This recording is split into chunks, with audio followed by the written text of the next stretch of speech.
So this is my 1999 Suzuki rm125.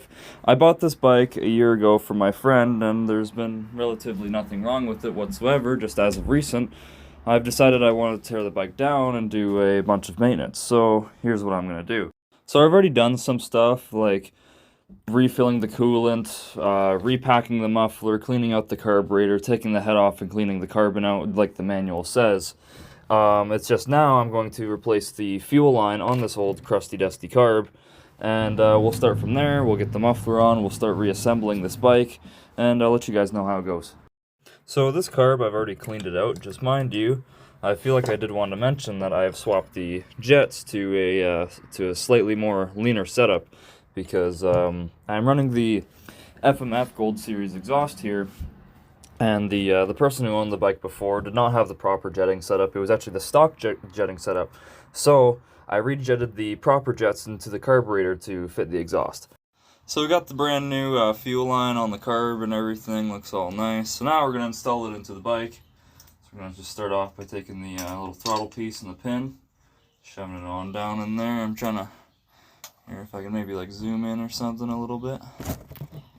Oh yeah, there you go.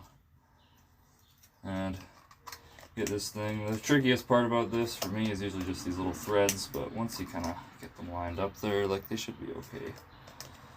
I'm just getting them in there. Oh, come on now. There we go.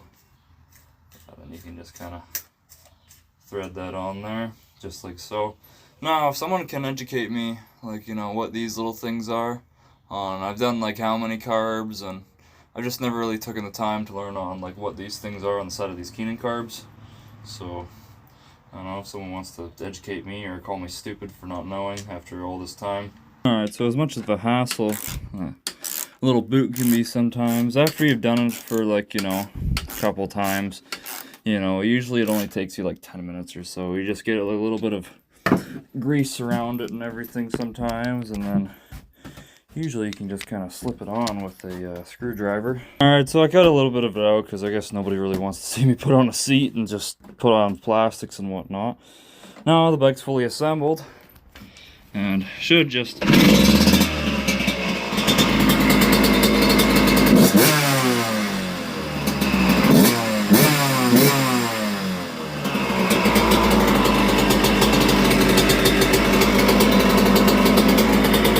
hopefully you guys like this video, and yeah, if you want to give me feedback in the comments, or if you want to see more stuff like this or different stuff, let me know. Till then, see ya.